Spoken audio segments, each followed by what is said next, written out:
కల్కి part 2 part 1 climax లో supreme యాస్కిన్ ఒక చుక్క డ్రాప్ తో చాలా శక్తివంతుడుగా మారిపోతాడు. ఆ తర్వాత యాస్కిన్ కాంప్లెక్స్ లో ఉన్న మిగతా వారిని శక్తివంతంగా మార్చడానికి చాలా మంది అమ్మాయిల సిరంను తయారు చేయడానికి ప్రయత్నిస్తాడు. అలా కాంప్లెక్స్ లో ఉన్న వారిలో పురాతన శక్తి DNA కలిగిన వాళ్ళు ఉండొచ్చు అని యాస్కిన్ ప్రయత్నిస్తాడు. అలాగే కాంప్లెక్స్ చుట్టూ ఉన్న ప్లేస్ ని కూడా తవ్వడం మొదలు పెడతాడు. దాంతో కురుక్షేత్ర యుద్ధంలో జరిగిన పురాతన శక్తివంతమైన ఆయుధాలు కనిపించడం జరుగుతుంది. అలా ఆ ఆయుధాలతో యాస్కిన్ తన శక్తులను మరింతగా పెంచుకుంటాడు.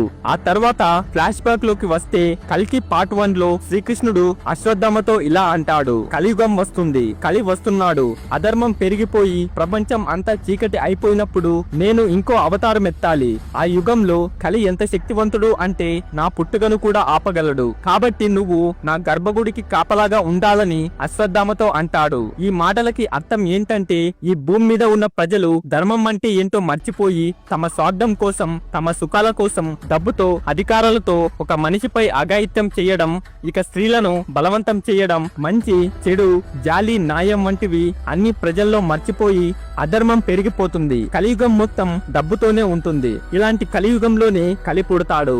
ఆ కలి ప్రపంచాన్ని మొత్తం ఏలుతుంటాడు. ఆ కలిని చంపడానికి, అధర్మాన్ని అణిచివేయడానికి సుమతి కడుపులో శ్రీ మహావిష్ణువు 10వ అవతారం కల్కిగా జన్మిస్తాడు.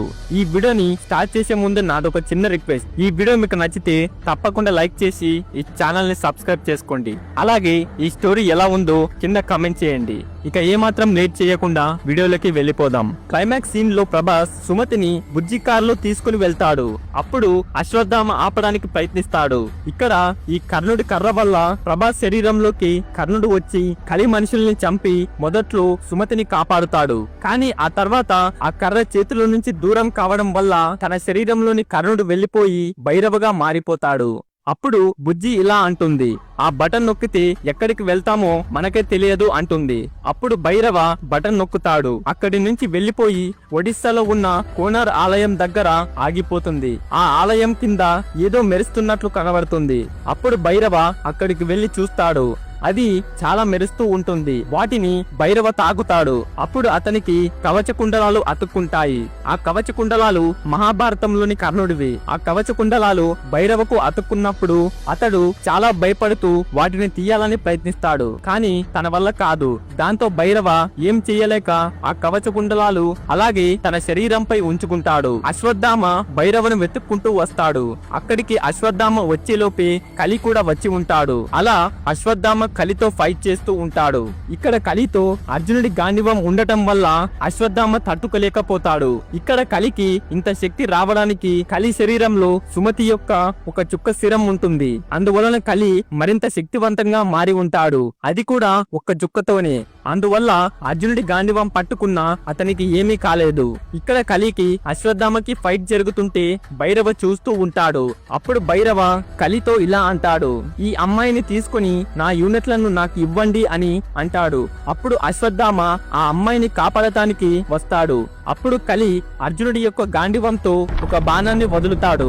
ఆ బాణం ఒక వలలా మారిపోయి అశ్వత్థామను బంధిస్తుంది. అప్పుడు అశ్వత్థామ ఏం చెయ్యలేకపోతాడు. అప్పుడు కలి ఆ అమ్మాయిని తీసుకుని పోతుంటాడు. కర్ణుడిని అశ్వత్థామ పిలుస్తాడు. అప్పుడు కర్ణుడిని అశ్వత్థామ గుర్తు తెచ్చుకుంటాడు. ఇవి నా సోదరుడి కవచ కుండలాలు అని గమనించి అశ్వత్థామ కర్రను కర్ణుడి మీదకు విసురుతాడు. అప్పుడు ఆ కర్రను భైరవ పట్టుకుంటాడు. అలా భైరవ శరీరంలోకి కర్ణుడు వస్తాడు. ఇక్కడ భైరవ శరీరంలోకి కర్ణుడు రావడం గత జన్మలో కర్ణుడు అధర్మం వైపు ఉంటూ ధర్మాన్ని చేయలేకపోతాడు. అలా అధర్మం వైపు ఉన్న కర్ణుడు కలియుగంలో ధర్మం వైపు ఉంటూ సుమతిని కాపాడటానికి అశ్వత్థామతో కలిసి యుద్ధం చేస్తాడు. అలా కర్ణుడిగా మారి ఆ కర్రతో కలిని దాడి చేస్తాడు. అప్పుడు కలి కర్ణుడితో యుద్ధం చేయడానికి వస్తాడు. కలి తన దగ్గర ఉన్న అర్జునుడి గాంధీవంతో అస్త్రాన్ని ప్రయోగిస్తాడు. అప్పుడు కర్ణుడు కూడా అస్త్రాన్ని ప్రయోగిస్తాడు. కలి యొక్క అస్త్రం కర్ణుడికి తగులుతుంది. దాని వలన కొన్ని వందల అడుగుల దూరంలో కర్ణుడు పడిపోతాడు. అప్పుడు కర్ణుడు ఆ కలి చేతిలో ఉన్న గాంధీవాన్ని చూసి అర్జునుడితో కురుక్షేత్ర యుద్ధాన్ని గుర్తుకు తెచ్చుకుంటాడు. అప్పుడు కర్ణుడు అర్థం చేసుకుంటాడు, అర్జునుడి శక్తి అంతా కలిలో ఉంది అని. కర్ణుడు అశ్వత్థామను వలలో నుంచి కాపాడుతాడు. అలా ఇద్దరు కలిసి కలితో భారీ యుద్ధం చేస్తారు.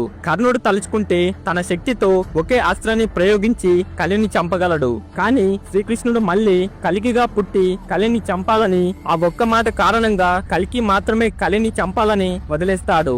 ఇక్కడ అశ్వత్థామ కర్ణుడి బలం ఎక్కువగా ఉండటం వల్ల కలి తట్టుకోలేకపోతాడు.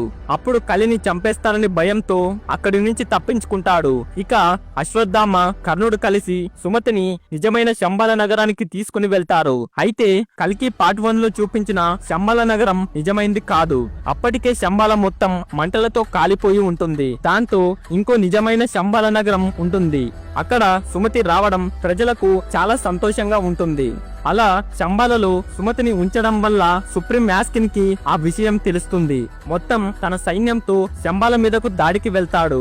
అలా శంబాల మీద సైన్యం దాడి చేస్తుంది. ఒక్కసారిగా అశ్వత్థామ కర్ణుడు వాళ్ళతో యుద్ధం చేయడానికి సిద్ధం అవుతారు. అప్పుడు సుప్రీం యాస్కిన్ సైన్యం వస్తూనే ఉంటారు. అశ్వత్థామ కర్ణుడి శక్తులు కూడా ఆ సైన్యం మీద పనిచేయవు. చివరికి శంబాలను పూర్తిగా నాశనం చేయడానికి చాలా అటాక్ చేస్తారు. ఒక్కసారిగా సుమతి కడుపులో ఉన్న కలికి శక్తి ఆ శంబాలలో ఉన్న సుప్రీం సైన్యం మొత్తం చనిపోతారు. అలా కలికి పుట్టక ముందే అక్కడ జరుగుతున్న యుద్ధాన్ని ఆపుతాడు. అలా 3 నెలలు గడిచిన తర్వాత ఆకాశంలోని చుక్కలు కాంతితో వెలగడం మొదలవుతుంది. ఒక్కసారిగా కలియుగంలో ధర్మం అంతమైపోయిన తర్వాత అక్కడ ఉన్న ప్రజలు దైవానికి పూజలు చేయడం, కలికి రాక కోసం ప్రార్థనలు చేయడం మొదలు పెడతారు. అప్పుడు అదే సమయంలో సుమతికి పురిటి నొప్పులు వస్తాయి. అప్పుడు ఒక్కసారిగా అక్కడ ఉన్న ప్రజలు సంతోషంతో కలికి జన్మిస్తున్నాడు అని, అప్పుడే ఆ సమయంలో శ్రీ మహావిష్ణువు అయిన శ్రీకృష్ణుడు కలికి అవతారంలో పుడతాడు. కలికి రావడం, కలియుగాంతం ప్రారంభమవటం, కలి తన సైన్యాన్ని మరింత శక్తివంతంగా మార్చుకోవడం చేస్తాడు. అశ్వత్థామ కూడా శాప విముక్తి అవ్వడం జరుగుతుంది. కలికి రోజు రోజుకి ఎదుగుతుంటాడు. అలా కొన్ని రోజులకు కలికి పెద్దవాడు అవుతాడు. పురాణాల ప్రకారం చూసుకుంటే కలికి పరశురాం చాలా యుద్ధ విద్యలు నేర్పిస్తాడు. అలా అన్ని విద్యలు నేర్చుకున్న కలికి కలితో యుద్ధం చేయడానికి సిద్ధం అవుతాడు. అదే సమయంలో హనుమంతుడు కలికి సహాయం చేయడానికి వస్తాడు. మొత్తం 7 మంది చిరంజీవులు కూడా వస్తారు. ఈ 4 నెలల్లోపే కలి చాలా మంది ప్రెగ్నెన్సీ లేడీస్ యొక్క శిరంతో చాలా శక్తివంతంగా మారి ఉంటాడు. తన రూపం చూస్తేనే భయపడేలా ఉంటాడు. అప్పుడు కలి ప్రపంచాన్ని తన చేతిలో ఉంచుకుంటాడు. ఒక రోజు కలి చాలా మంది అమ్మాయిల శిరం కావాలని అంటాడు. కనీసం చిన్న పిల్లల్ని కూడా వదలకుండా గర్భవతులుగా మారుస్తాడు. ఆ చిన్న పిల్లల యొక్క తల్లిదండ్రులు చాలా బాధతో ఏడుస్తుంటారు. ఆ చిన్న పిల్లల్ని బలవంతంగా వ్యభిచారం లోకి పంపించి గర్భవతులుగా మారుస్తాడు. ఇలా కలి చేసే అన్యాయాలు, అధర్మాలను చూస్తూ ప్రజలందరూ ఏడుస్తుంటారు.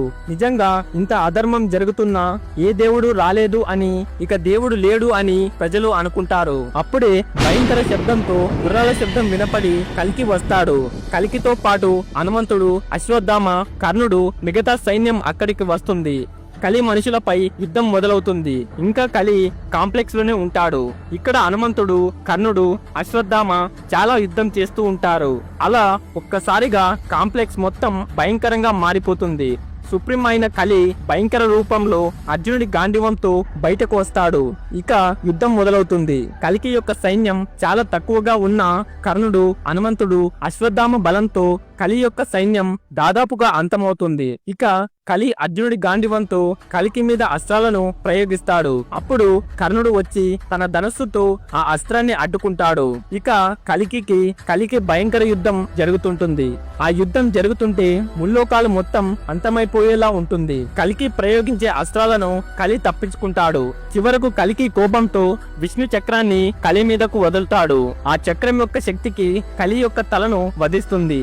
అలా కలి యొక్క జీవితం ముగుస్తుంది. అధర్మాన్ని పాటించే ప్రజలను చంపి ధర్మాన్ని పాటించిన మిగతా కోట్ల మందిని సత్యయుగానికి తీసుకుని వెళ్తాడు. ఆ సత్యయుగంలో భూమిని యథావిధిగా గంగానది, పర్యావరణం, చెట్లు, జంతువులు మళ్లీ పుట్టేలా చేస్తాడు. ఇదంతా అయిపోయిన తర్వాత కలికి అవతారంలో ఉన్న శ్రీకృష్ణుడు ఇలా అంటాడు: ఈ 10వ అవతారంతో నేను పుట్టనని అస్సలు అనుకోకండి. ఎక్కడైతే అధర్మం జరుగుతుందో ఆ అధర్మాన్ని అణిచివేయడానికి మళ్ళీ మళ్ళీ పుడుతూనే ఉంటా అని, ఈ విషయాన్ని ప్రతి ఒక్కరూ గుర్తుపెట్టుకోవాలని చెప్తాడు. ఇలా చెప్పిన తర్వాత ఒక పెద్ద విగ్రహంలోకి మారిపోతాడు. ఇలా కలియుగంలో కలి యొక్క కథ ముగుస్తుంది.